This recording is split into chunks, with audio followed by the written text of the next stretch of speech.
Aïe!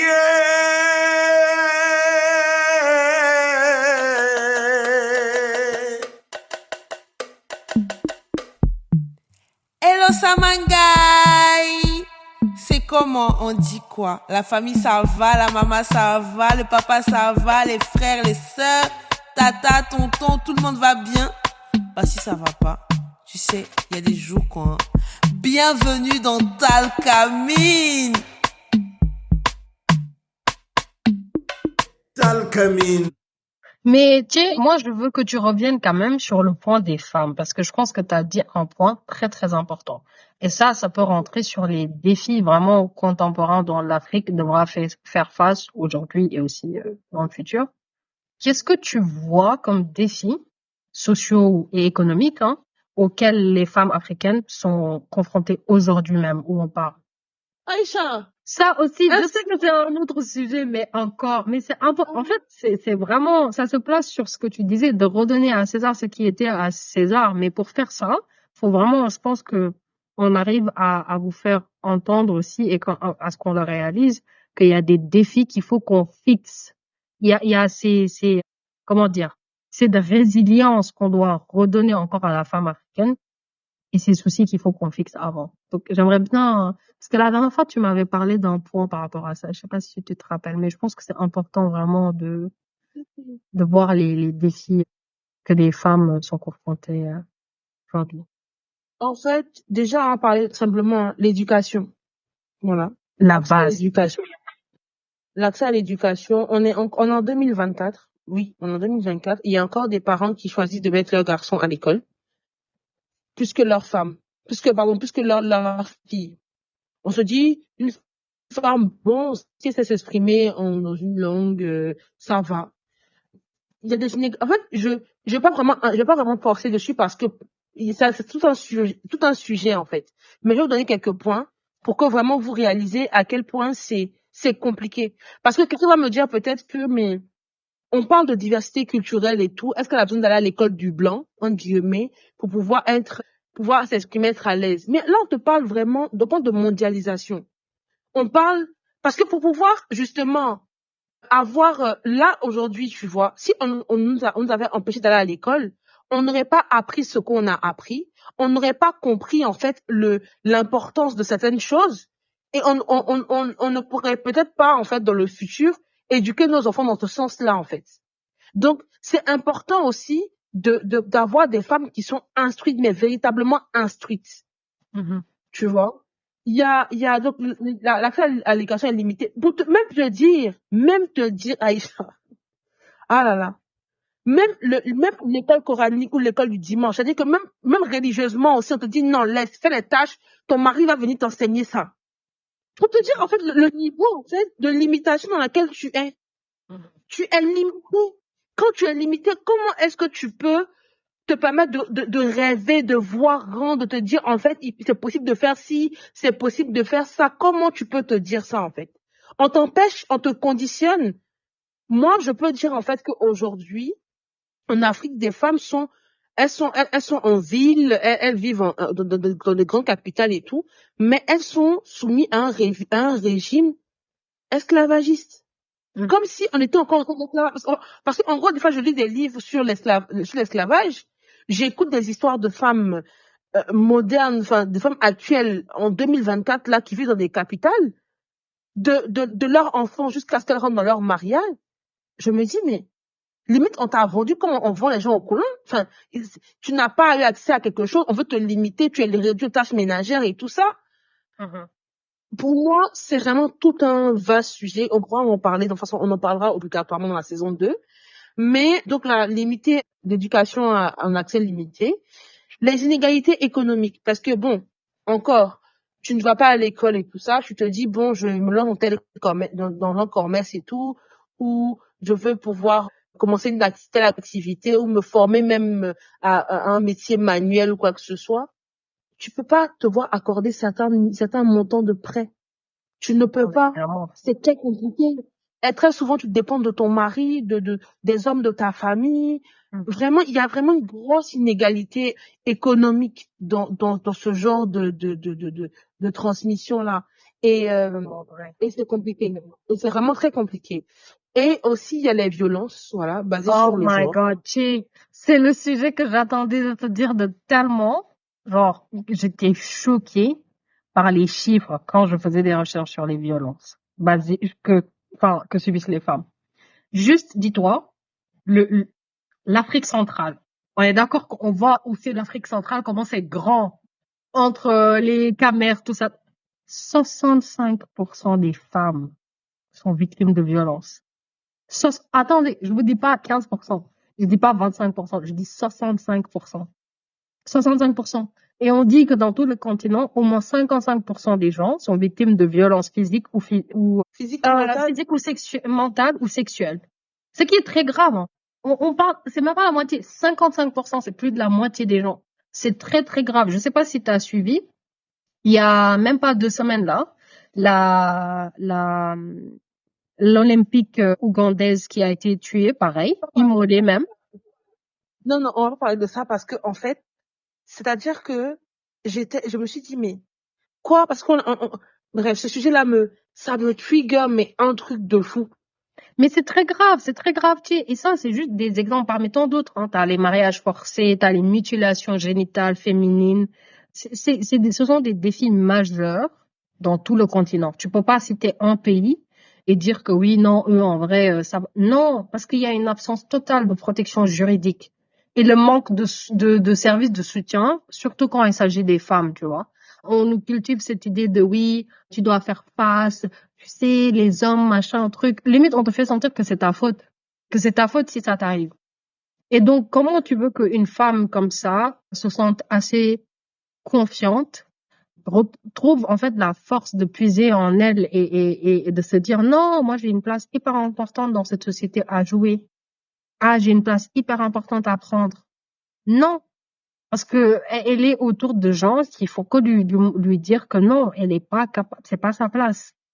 C'est très grave. Moi, je vais pas trop développer sur ce point de violence et tout parce que voilà, ça m'énerve à un point de je pourrais même pas te dire et c'est très grave. C'est très grave comment on le voit de plus en plus mainstream et j'ai l'impression qu'ils font rien par rapport à ça. Il y a personne qui fait quoi que ce soit. On en parle pendant une semaine, ensuite tout le monde passe à autre chose. Mais il y a une autre population tchèque que je pense qui est aussi très vulnérable en Afrique et dont on parle pas trop souvent, ce sont les jeunes africains. Déjà, on voit que on a une croissance démographique très rapide en Afrique. Donc, on est une population jeune en pleine expansion. On fait face à une forte demande d'infrastructures éducatives, de services de santé, opportunités d'emploi, le chômage des jeunes, c'est un hyper grand défi dans le continent. Mais j'ai l'impression que oui, on remet le problème à plus tard. Alors que on voit de nombreux jeunes qui sont contraints même, je dirais, de faire des choses, de migrer vers l'étranger, de risquer leur vie pour rechercher, entre guillemets, hein, de grosses guillemets, de meilleures opportunités. Alors qu'on se dit que dans 2050, là, plus de la moitié du continent, ils seront des adolescents, en fait. Donc, qu'est-ce qu'on fait par rapport à ça? Comment on va réagir face à ces défis pour les jeunes africains? Je vais répondre au sujet des jeunes, mais j'aimerais rajouter, en fait, par rapport aux femmes aussi, qu'elles sont très marginalisées au niveau de la politique. De toute façon, Aïcha l'avait précisé plus haut. Parce que, de toute façon, c'est en politique qu'on prend les décisions, tu vois. Donc, faut qu'il y ait plus de femmes députées, mais si elles n'ont pas accès forcément à l'éducation, on peut pas s'en sortir, mais bref. On en parlera de ça. Concernant les jeunes, moi, il y a vraiment un sujet. Je veux parler de ça jusqu'à la fin de l'année, ça me dérange pas. C'est le sujet, en fait, de l'apprentissage, ce qu'on donne aux jeunes à l'école. Le savoir est transmis. Il y a un laisser-aller total. C'est-à-dire que, pourquoi les gens envoient leurs enfants à l'étranger ou mettent leurs enfants dans thème français, nanana. Mais parce que, en fait, t'as des écoles où, des fois, tu viens, est-ce que tu peux comprendre qu'un médecin, des fois, quelqu'un qui est en médecine, c'est en 7e année qu'il voit à quoi ressemble une éprouvette graduée. Ça, par contre, je suis toujours in disbelief quand tu vas la dire. Je n'arrivais pas à y croire. Et c'est à ce jeune homme-là que toi, tu vas remettre ton corps ou le corps de tes parents pour pouvoir gérer ça. Aïcha, même si, je veux dire qu'à un moment donné, tu ne peux pas parce que tu vois comment ça se passe. Là, aujourd'hui, je pense que tu travailles avec des entrepreneurs ou des entreprises en Afrique, ils te diront, même quand tu veux peut-être même embaucher des jeunes, leur donner des opportunités, ils ne sont pas réellement formés. Donc, je pense que même déjà dans la base même des choses, le problème des jeunes, il est présent, mais les choses ne suivent pas. Parce que comme tu vois ici, par exemple, peu importe comment les gens sont nombreux en amphi, les gens sont formés, l'éducation, le savoir est en libre accès. Là, aujourd'hui, là, tu peux ne rien débourser et apprendre ce que tu as envie d'apprendre. Mais véritablement, réellement apprendre parce que des gens qui t'enseignent très souvent ici, ils ont des fois des vocations. C'est vraiment comme un appel. Ils aiment ce qu'ils sont en train de faire. Après, bon, il y a des personnes, voilà, qui sont peut-être arrogantes, méchantes, qui te rabaissent en cours. Ça arrive partout. C'est des problèmes de personnes. Mais là, je parle de transmission. T'as des professeurs qui disent, par exemple, le jeune homme, il est étudiant en informatique. Il vient voir le professeur. Ah, monsieur, franchement, tu sais, l'informatique, ceux qui sont en informatique sont très souvent très passionnés, tu vois. Ils dorment informatique, ils se réveillent, ils sont dans la ligne de code et tout ça. Il vient à l'école. Ah, monsieur, franchement, j'ai essayé de faire ça. Le professeur lui dit, toi, tu vas plus fort que moi. Tu vois ce que je veux dire? Donc, pour pouvoir, là, faut qu'on soit d'accord, en fait. Pour avoir la parole dans cette société capitaliste-là, il faut avoir un background, en fait, intellectuel important.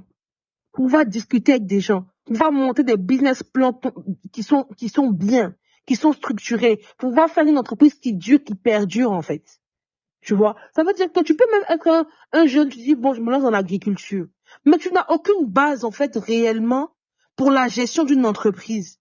Même moi, je vois ici, pour tenir même des fois, même un cahier de compte, je te parle même pas d'Excel. Excel, c'est un autre niveau. Un cahier de compte. Le gars, il te dit, j'ai le bac, mais il ne peut même pas tenir un cahier de compte. C'est un bon point que tu as relevé, hein. Et ça revient sur le contenu des cours. Même en Afrique, même dans nos écoles publiques, tu me diras ce que tu en penses. Moi, en tout cas, je peux te dire au Sénégal, je trouve ça très problématique qu'on voit pas nos figures emblématiques. Le programme, en fait, c'est le programme que le gouvernement français limite a mis en place, quoi. C'est pas le programme sénégalais ni un programme africain où on comprend notre histoire. Mais vraiment, je dis ça étant quelqu'un qui, en début d'année, étant jeune, j'étais dans des écoles publiques au Sénégal et ça fait pas partie du programme. Mais Là, tu peux sortir dans la rue, poser des questions par rapport à des figures emblématiques de la libération de l'Afrique. Et je peux parier avec toi que 80% des gens, ils vont pas savoir de qui tu parles, ni leur histoire, ni d'où ils viennent. excuse-moi, mais je vais faire un peu l'avocat du diable. Tu sais, je me suis posé, en fait, la question. Mais je me suis dit, bon, je connais mon histoire, là. Je mange comment? Ça m'emmène où? Parce qu'en fait, il y a un sujet que, des fois, les gens, comme des fois, j'ai aimé la phrase de Nicolas Hulot qui disait, parce qu'il était ministre de l'écologie, il disait, il y a des obligations de fin du monde et des obligations de fin du mois. Ça veut dire que oui, il y a la fin du monde, il y a l'écologie, non, le réchauffement climatique, c'est vrai. Mais à la fin du mois, quelqu'un va pas aller acheter un pot de yaourt à 10 € parce que c'est bio, parce que il y a un cycle de cours et tout, pour pouvoir, genre, satisfaire le truc. Non, à la fin du mois, les gens ont des problèmes. Donc, je veux dire quoi?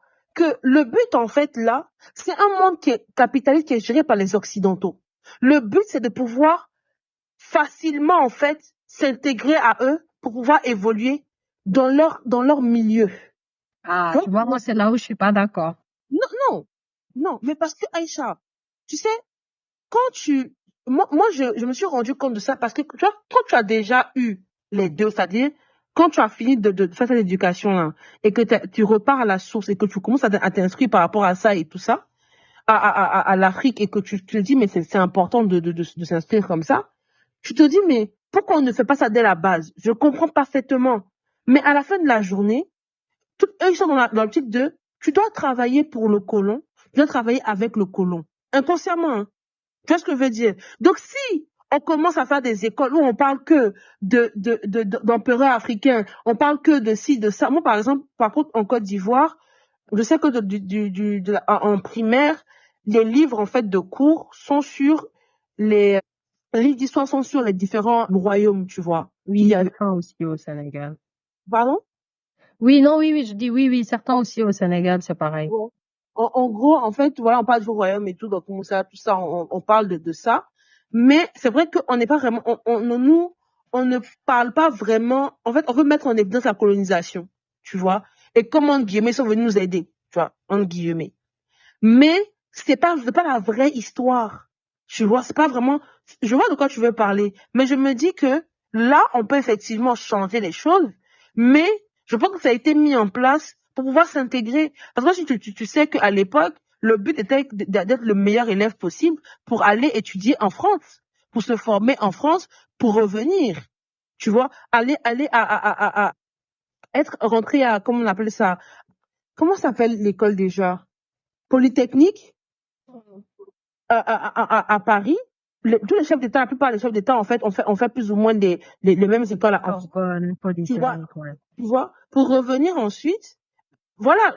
Et c'est ça. Mais tu vois ça, moi je suis d'accord avec toi. Hein. Je suis d'accord que pour travailler ou même pour bien jouer le jeu avec ton ennemi, il faut connaître ton ennemi. Je suis totalement d'accord. De connaître comment fonctionne le monde, comment truc, parce que la vérité c'est que maintenant comment dire ça? C'est standardisé en fait. C'est ça que nous tous on est dedans. Il n'y a pas de souci.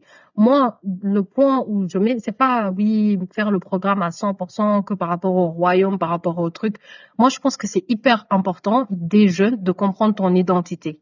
Il y a rien qui t'empêche une fois étant adulte et tout, d'être curieux, aller chercher.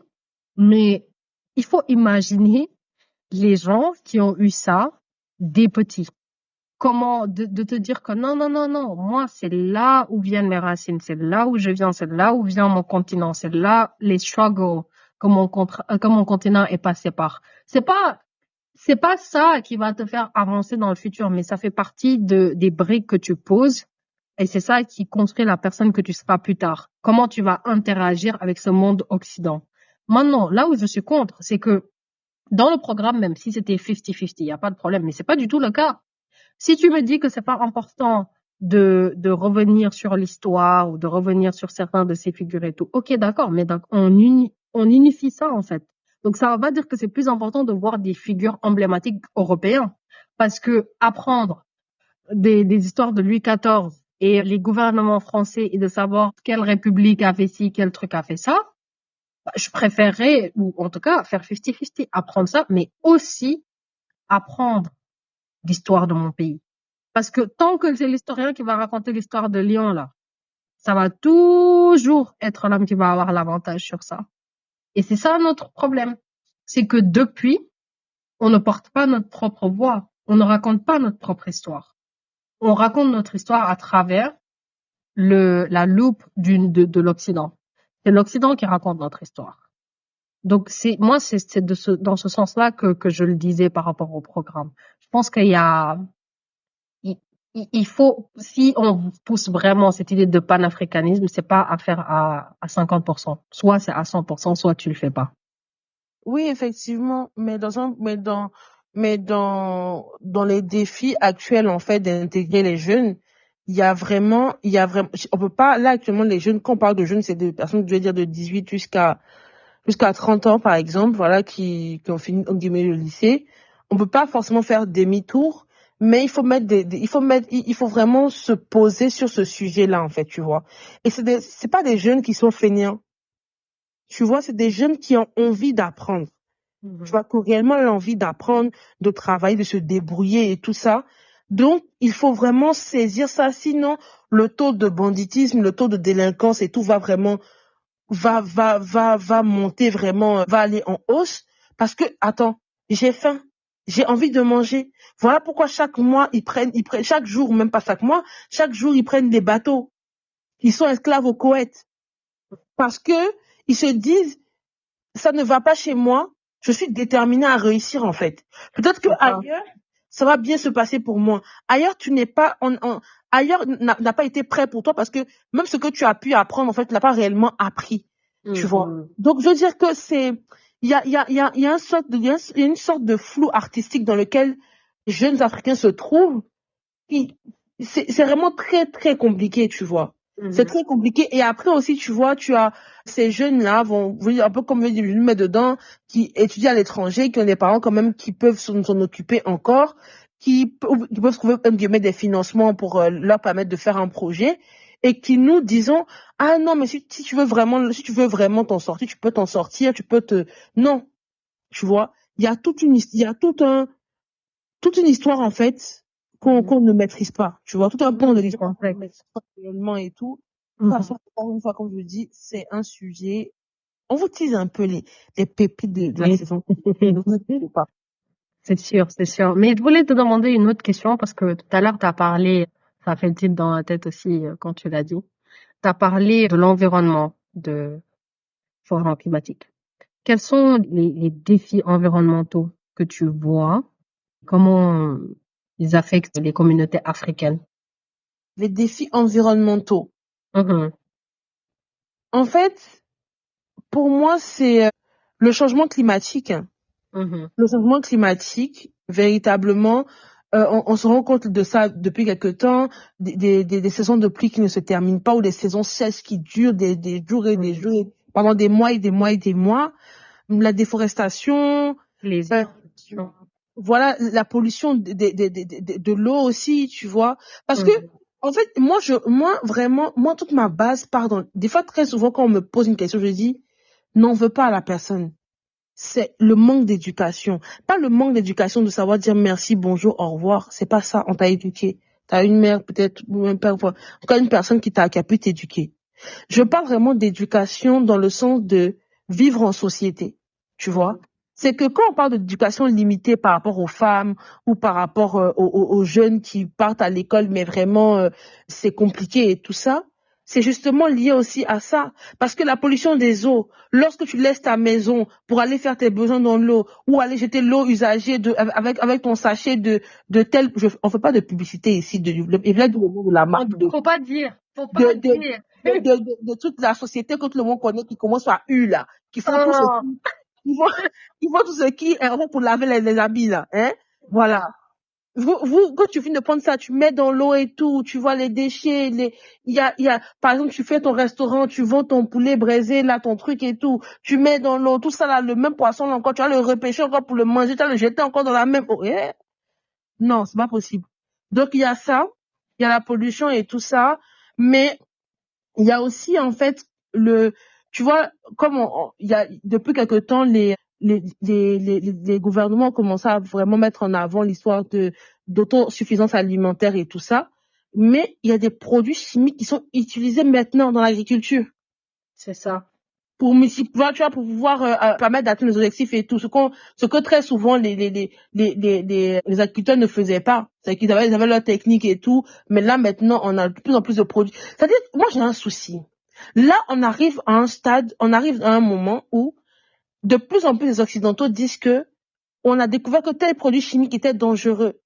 Le produit chimique était utilisé dans les bananeraies en Martinique, en Guadeloupe et tout. Ça a tué des familles. Il y a des enfants qui sont nés handicapés, qui sont nés qui sont nés infirmes et tout.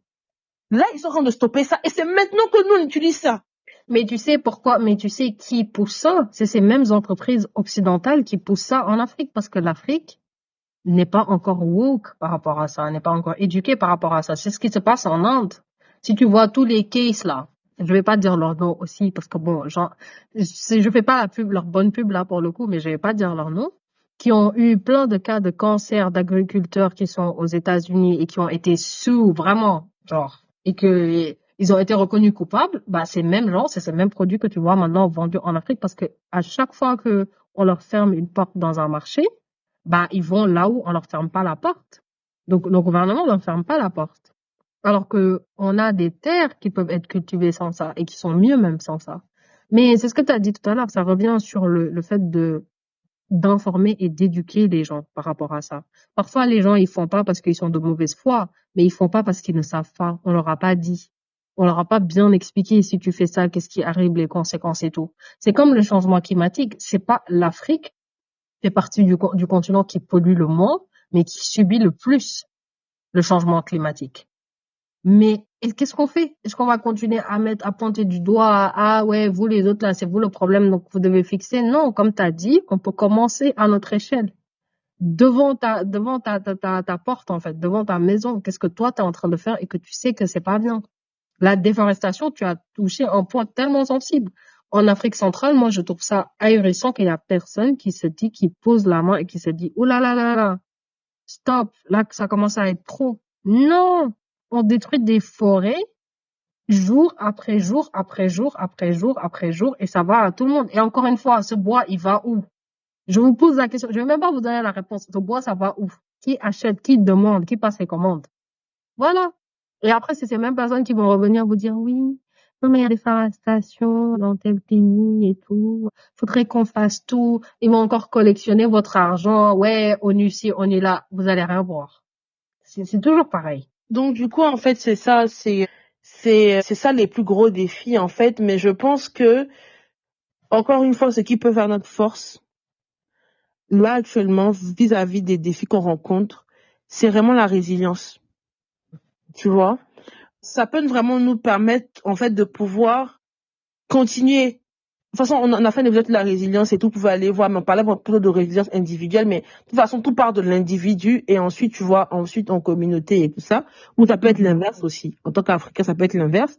Mais tu sais, malgré tout ce qu'on a, on rencontre comme problématique, qu'on le veuille ou pas, on est vraiment on est résilient, tu vois. Parce que normalement, quand tu t'assieds et que tu fais un bilan, tu fais un état des lieux de tout ce qu'on a pu subir et tout ce qu'on subit actuellement, Vraiment. normalement, l'Africain doit être à terre. Mais tu sens vraiment que, peu importe d'où tu vis, d'où on vient et tout, on est très résilient, tu vois. Et je pense que cette résilience culturelle-là doit nous permettre, en fait, de pouvoir garder notre tradition et se dire que c'est pas fini, tu vois. C'est pas fini. Pour moi, je vois ça un peu comme si il y a eu un moment où on vivait totalement, tu vois, dans l'Afrique dans laquelle on était, et tout sans modernité ou quoi que ce soit. Il y a eu le moment où il y a eu la colonisation. Après, il y a eu le moment un peu, tu vois, où, comme on dit dans mon pays, tout nouveau, tout beau. On dit, il y a ça qui est nouveau, ça revient de tel pays et tout. On prend, on fait comme si on prend. Là, maintenant, on s'est rendu compte vraiment, on se rend compte véritablement que c'est pas tellement parce que ça vient de l'extérieur que c'est bon. En fait, tu vois, c'est un peu comme quand, tu vois, par exemple, là, tu vis dans une maison avec tes parents, tes frères et tout. Tu les connais, tu connais leurs défauts, tu connais leurs qualités. Mais tu es d'accord avec moi que quand une nouvelle personne vient que tu connais pas, on part tous sur un compteur 0,2. La personne est bien. Tu vois, la personne est bien, elle vient nous apporter quelque chose. C'est au fur et à mesure du temps, tu vois, que je te rends compte que cette personne-là, ça ne va pas. C'est pareil. Nos parents, ils ont pris, et tout, les générations avant nous, ils ont pris. On s'est rendu compte, là, on se rend compte, en fait, que non.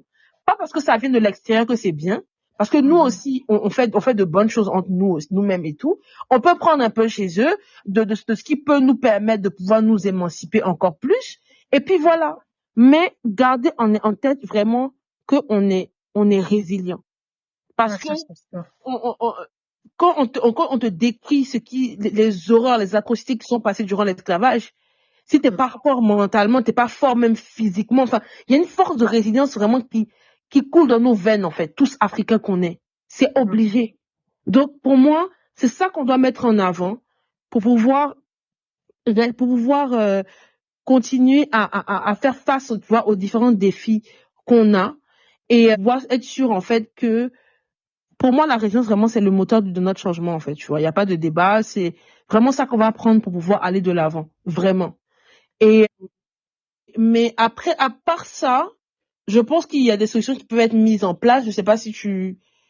Oui, il y en a qui marchent, hein. Là, bien évidemment, on a posé des situations qui seront pas du tout évidentes pour le continent, mais il y a des bonnes choses qui sont en train d'être mises en place et on est très optimiste face à ça. Par exemple, quand tu vois l'entrepreneuriat et l'innovation, on regarde le Kenya qui a appelé le Silicon Savannah. T'as plein de développeurs qui travaillent sur des solutions pour les défis environnementaux, sociaux et économiques. Par exemple, on a eu ce gros boom des applications mobiles qui aident à améliorer l'accès au marché pour les agriculteurs, des startups qui développent des solutions pour des énergies renouvelables accessibles. Pareil, si on regarde Il y a l'agroforesterie qui se développe vachement en Afrique, l'agriculture de conservation aussi. Il y a des pratiques vraiment qui sont mises en place, qui sont très bien en Afrique, même par rapport à l'éducation, tu vois. Je trouve que aujourd'hui, là où on parle, les Africains sont extrêmement instruits parce que nous, on fait pas les choses à moitié. On va pas juste aller faire une licence. On va faire le master. On va peut-être faire un deuxième master. On va peut-être aller faire une autre formation, tu vois. Donc tout ça, je pense que c'est des développements, c'est des solutions qui arrivent petit à petit, certes, mais c'est des très bons pas vers le développement africain, tu vois. Et c'est important pour faire évoluer le pays. Il faut vraiment des gens éduqués. Éduquer, ça va pas forcément dire que aller à l'école française ou anglaise ou peu importe ce que vous voulez dire, mais éduquer, vraiment le terme éduquer, surtout sur ce qui se passe autour de nous. C'est la seule manière de récupérer encore ce pouvoir qui nous a été arraché en fait. Et aussi, je sais pas si tu as vu, mais il y a une adoption croissante vraiment sur les constructions et les énergies renouvelables. Oui.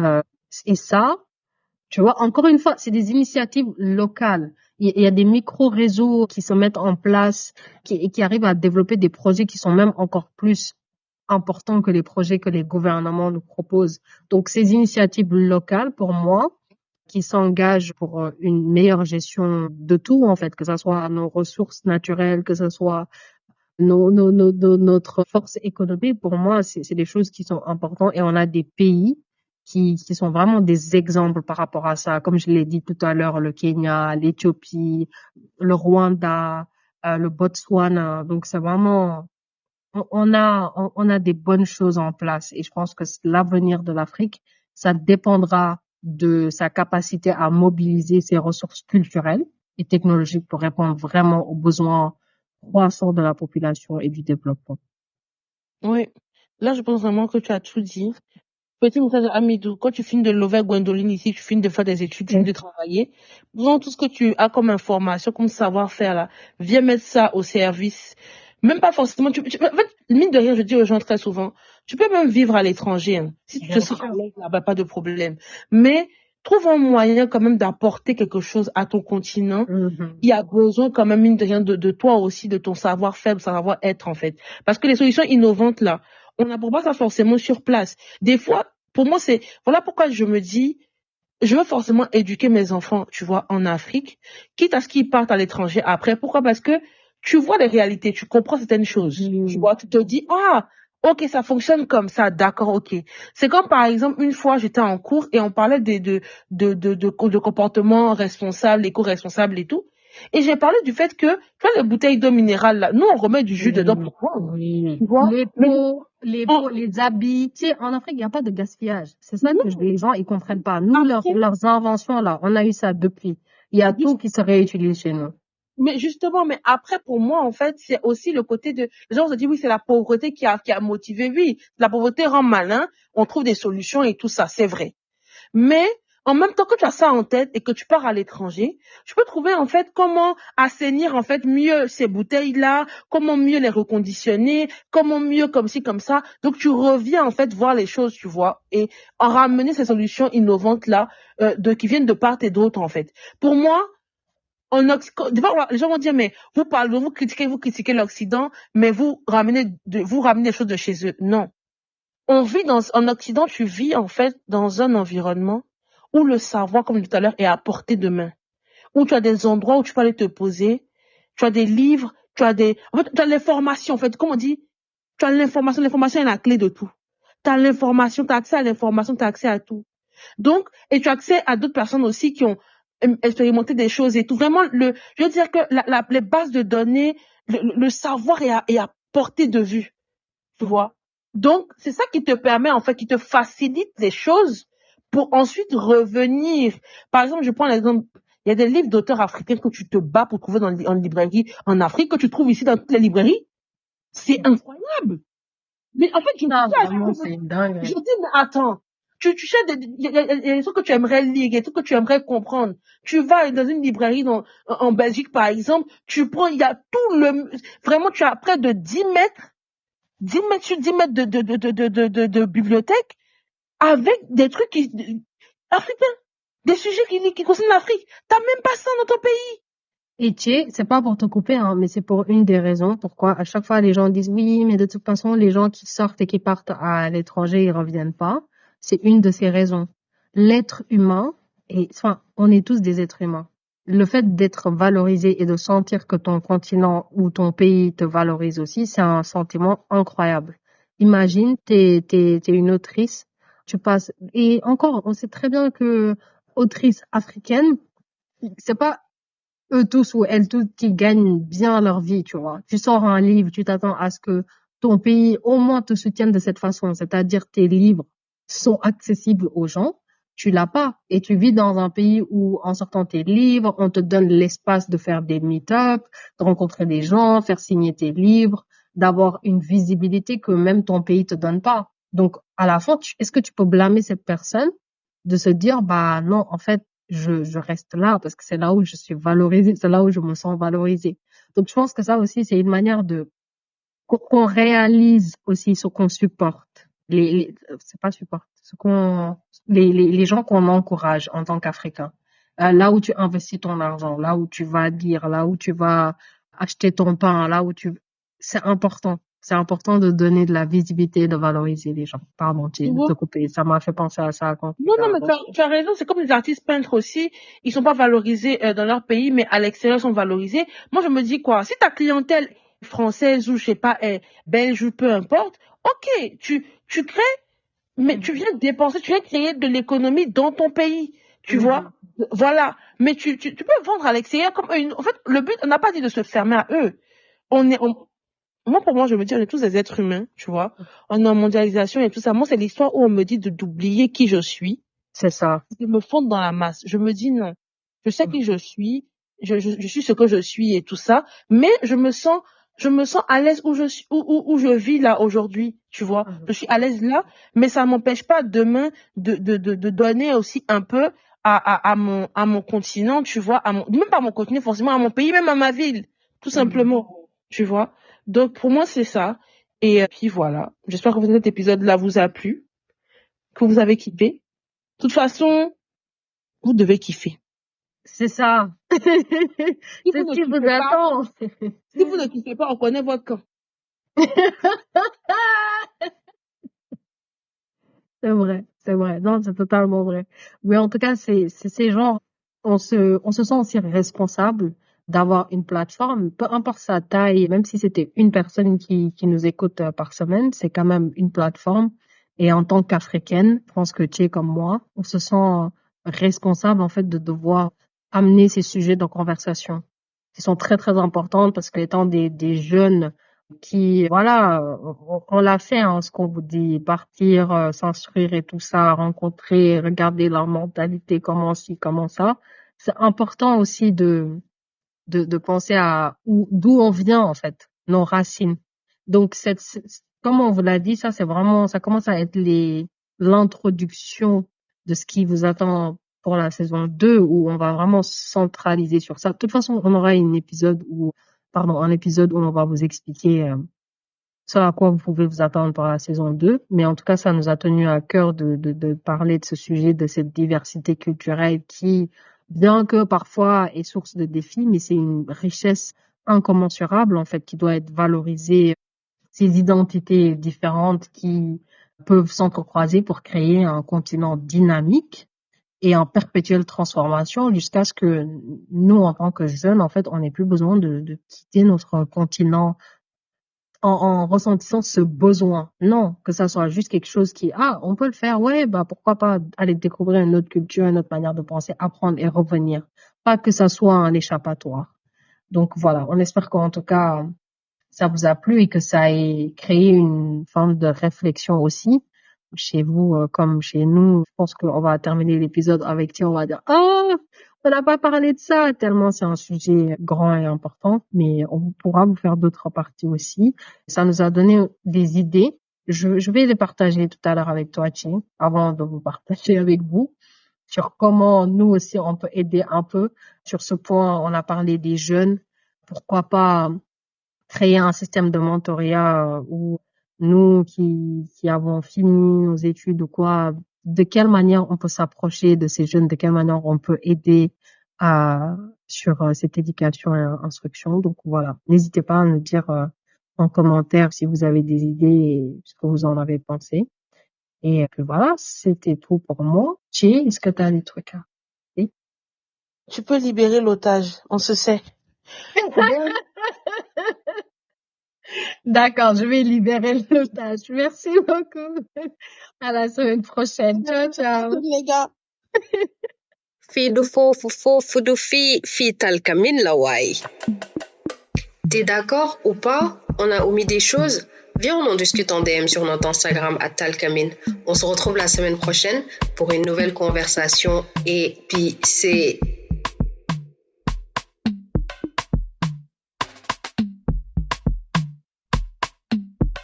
Talkamin.